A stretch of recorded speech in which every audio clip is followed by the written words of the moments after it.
A crisp autumn morning at Lincoln High School, a sprawling campus in a small American town. The leaves are turning gold. The air smells faintly of chalk and teenage ambition, and the hallways buzz with the energy of students rushing to class. Among them is Marcus, a lanky 16-year-old black kid with a quiet demeanor and a backpack slung over one shoulder. He's not the loudest in the room, not the one drawing attention with flashy clothes or bold words. Marcus blends in, or at least he tries to. His sneakers are worn but clean, his hoodie a little faded, and his eyes carry a weight that doesn't quite match his age. You see, Marcus is used to being overlooked, underestimated, dismissed. But today, that dismissal is about to ignite a firestorm. The school's principal, Mrs. Preston, is a woman who commands the halls like a general. Her heels click with authority, her voice cuts through the chatter, and her reputation for keeping order is legendary. She's the kind of person who believes she can spot trouble from a mile away, and in her mind, trouble often looks like Marcus. It's not hard to see why. Lincoln High is mostly white, and Marcus, one of the few black students, has been on her radar since he transferred in last year. His grades are solid, his record clean, but to Preston, he's just another kid who doesn't belong. She's never said it outright, but her glances, her tone, her rules, they all scream it. This morning Marcus is late. Not by much, just 5 minutes, but enough to catch Preston's eye as he slips into the crowded hallway. She's standing by the main office, arms crossed her lips, pursed in that way that says she's already made up her mind. "Marcus Johnson," she barks, her voice echoing. Heads turn. Students pause, sensing a scene about to unfold. Marcus freezes his hand, tightening on his backpack strap. He knows this tone. It's the one that comes before trouble. "Where were you?" Preston demands, stepping closer. Her eyes narrow, scanning him like he's a suspect in a lineup. Marcus mumbles something about missing the bus, but she cuts him off. Excuses, always excuses. You think you can just waltz in here whenever you please? This isn't your personal playground. Her words drip with condescension, and the hallway grows quieter. A few kids snicker, but most just watch uncomfortable. Marcus keeps his head down, his jaw tight. He's been here before, humiliated, singled out, but something about today feels different. There's a spark in his eyes, a flicker of something more than resignation. Preston doesn't stop. She's on a roll now, feeding off the attention of the crowd. "Kids like you," she says, her voice loud enough for everyone to hear, "think you can get away with anything. No respect, no discipline. I bet you were out causing trouble, weren't you?" The accusation hangs in the air, baseless but heavy. Marcus's classmates shift uneasily, but no one speaks up. Why would they? Preston's the principal. She's untouchable, or so she thinks. What Preston doesn't know, what no one at Lincoln High knows, is that Marcus isn't just another kid. There's a reason he's so calm, so composed, even as her words cut like knives. There's a reason his backpack is heavier than it should be, a reason he carries himself with a quiet strength that doesn't quite fit the troubled teen narrative she's pinned on him. But those clues are subtle, the way he scans the room, not out of fear, but with a kind of calculated awareness, the faint outline of something metallic under his jacket. Not a weapon, but something official. The way he doesn't flinch, even as Preston's voice rises. The confrontation escalates.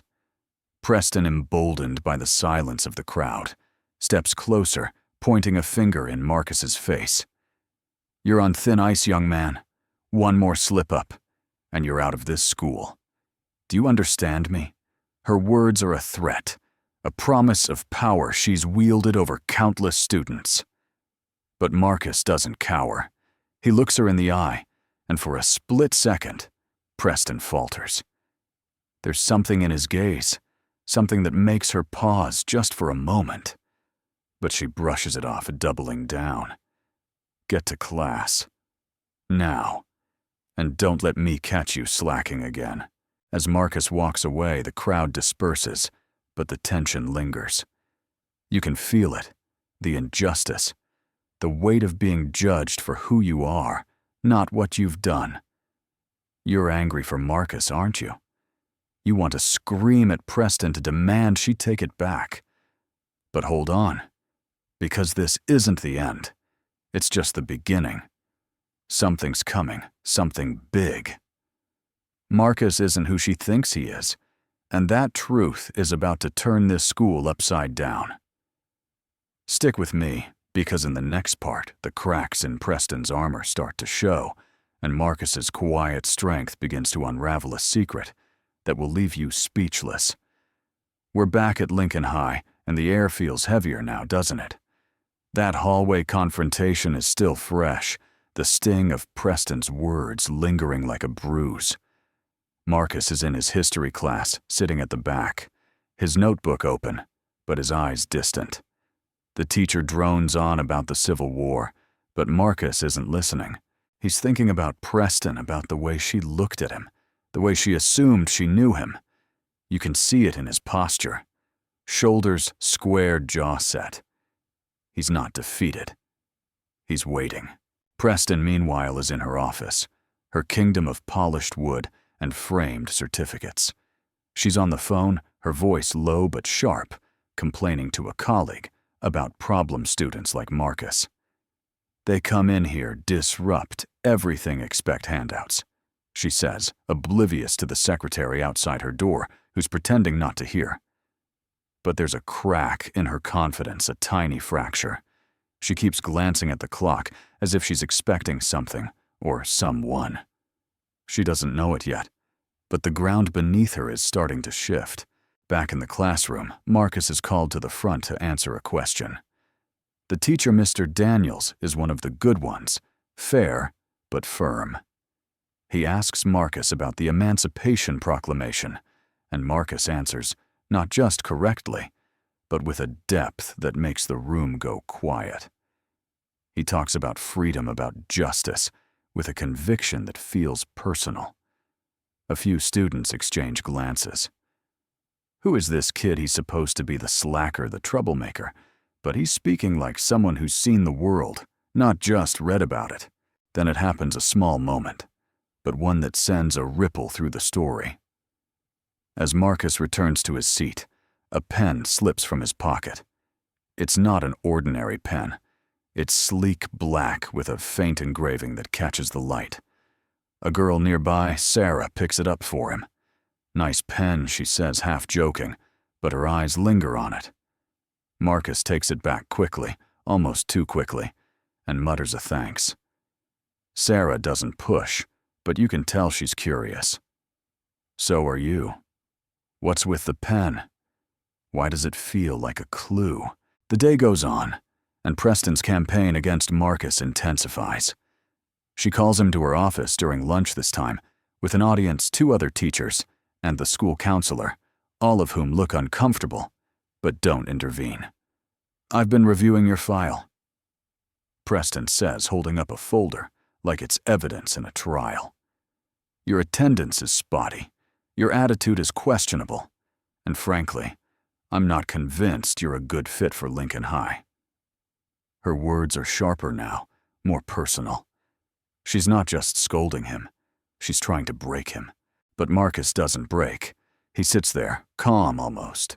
Too calm. His hands are folded, his eyes steady.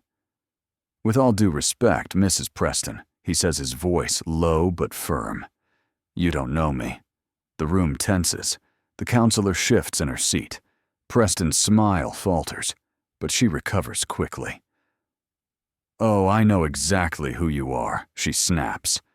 You're a kid who thinks he can skate by without consequences. But not on my watch. What she doesn't see, what you're starting to notice, is the way Marcus carries himself. There's a precision to his movements, a quiet authority. When he stands to leave, his jacket shifts, and you catch a glimpse of something else, a badge tucked inside his pocket just for a second. It's not a student ID. It's something official, something serious. The teachers don't notice, but you do. And now you're hooked. Who is Marcus? Why is he so unbothered by Preston's attacks? What's he hiding? The conflict escalates after school. Preston spots Marcus in the parking lot, talking to a man in a dark suit, who looks out of place in this small-town high school. The man hands Marcus a folder, says something in a low voice, and drives off in a black SUV. Preston, watching from her office window, narrows her eyes. What's he up to now, she mutters. She's determined to catch him in the act to prove he's trouble. She calls security, tells them to keep an eye on Marcus. He's up to something, she says. I can feel it. It's the next day at Lincoln High, and the atmosphere is electric. Word of Marcus's run-ins with Preston has spread, and the students are whispering, taking sides. Some think Marcus is just a kid caught in Preston's crosshairs. Others are starting to wonder if there's more to him. You're wondering too, aren't you? Those clues, the pen, the badge, the SUV, they're gnawing at you. And today, everything comes to light. It starts at the school assembly. The auditorium is packed, students fidgeting in their seats, teachers lining the walls. Preston is at the podium, her usual commanding self, delivering a speech about discipline and respect. But her eyes keep darting to Marcus, who's sitting in the front row, his expression unreadable. She's planned this moment carefully. She's about to call him out in front of the entire school to make an example of him. We have students here who think they're above the rules, she says, her voice dripping with disdain. Students like Marcus Johnson. The room goes silent. All eyes are on Marcus. He doesn't move, doesn't react. But then the auditorium doors swing open and a man walks in. He's tall, black, dressed in a sharp suit, with a presence that demands attention. The crowd murmurs. Preston freezes, her speech faltering. The man strides to the front, calm but purposeful, and pulls out a badge. Not just any badge, a CIA badge. The room gasps. Ladies and gentlemen, the man says, his voice steady but commanding. My name is Agent David Johnson. Marcus Johnson is my son, and I'm here to set a few things straight. The auditorium erupts in whispers, but Preston's face drains of color. She tries to speak to regain control, but Agent Johnson raises a hand, silencing her. Mrs. Preston, he says you've been targeting my son for months.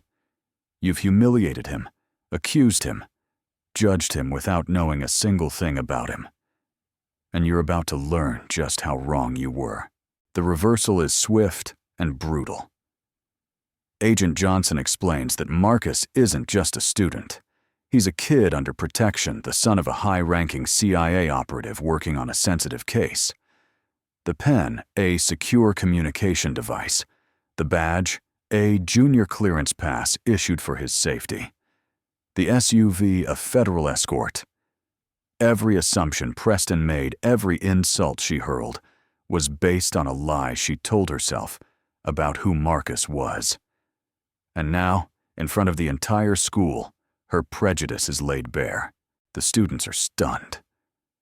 Sarah, the girl from class, looks at Marcus with wide eyes, realizing the pen she saw was no ordinary pen. The teachers shift uncomfortably, some ashamed for not stepping in. Preston tries to backtrack, stammering about misunderstandings, but it's too late. The power has shifted. Marcus, who's been silent this whole time, finally stands. He doesn't gloat, doesn't lash out. He just looks at Preston and says, "You didn't see me. You saw what you wanted to see." The crowd erupts in applause, not for Marcus's words, but for the truth they carry. Preston's authority crumbles in real time. Agent Johnson isn't done. He turns to the crowd, his voice solemn but powerful. "This isn't just about my son," he says. "This is about every kid who's judged before they're known. This is about a system that lets people like Mrs. Preston wield power without accountability. That ends today." The meeting ended with Preston being escorted out by school board officials who had been summoned by Agent Johnson's team. The students were buzzing, the atmosphere filled with a mixture of shock and satisfaction. Justice was at hand, and you could feel it. We're at the end now, but it's not a quiet ending. It's the kind of ending that makes you lean forward, your heart racing, because justice is finally here. It's been a week since the assembly, and Lincoln High is a different place. The students are talking not just about Marcus, but about what happened to Preston. The air is thick with the weight of accountability, and it feels good, doesn't it? Like a wrong being righted, a balance restored. Preston is called to a school board meeting, but this isn't her usual domain. The room is cold, formal, filled with stern-faced officials and a few parents who've heard the story. Agent Johnson is there, not as a father now, but as a federal officer with evidence in hand. He presents a file, emails, complaints, records of Preston's biased treatment of students, not just Marcus, but others over the years. It's a pattern, one she can't deny. The board is silent, their faces grim. Preston's excuses, her claims of tough love and high standards fall flat. The evidence is overwhelming. The board's decision is swift. Preston is suspended, pending an investigation that will likely end her career. But it's not just about her job. It's about the public reckoning. The local news picks up the story, and soon Preston's name is synonymous with prejudice exposed. Parents demand change. Students start a petition for diversity training. And Marcus, he's back in class, not gloating, not seeking revenge, but quietly thriving. He's won not by fighting back, but by being himself, a kid with a secret. A kid with strength. A kid who refused to let someone else define him. Agent Johnson visits the school one last time, not in his suit, but in jeans, a dad picking up his son. He and Marcus walk out together, and there's a moment, a small one, but powerful, where Marcus smiles, really smiles for the first time. It's not just relief, it's freedom. Freedom from the weight of being judged, freedom to be seen for who he is. You feel it too, don't you? That satisfaction, that sense of justice served. But let's step back for a moment, because this story isn't just about Marcus or Preston. It's about all of us. It's about the times we've judged someone before we knew them, the times we've let assumptions cloud our vision. It's about the power we have to change that, to listen, to learn to see people for who they are, not what we think they should be. Marcus didn't need to prove himself to Preston. He didn't need to fight her. He just needed to be. And the truth took care of the rest. So here's the wake-up call. The next time you see someone, anyone, don't write their story before they've had a chance to tell it. Don't assume you know their worth based on their clothes, their skin, their place in the world, because you never know who's standing in front of you. You never know the strength they carry, the secrets they hold, the justice waiting to be served. This is more than a story. It's a challenge. Let's do better. Let's be better.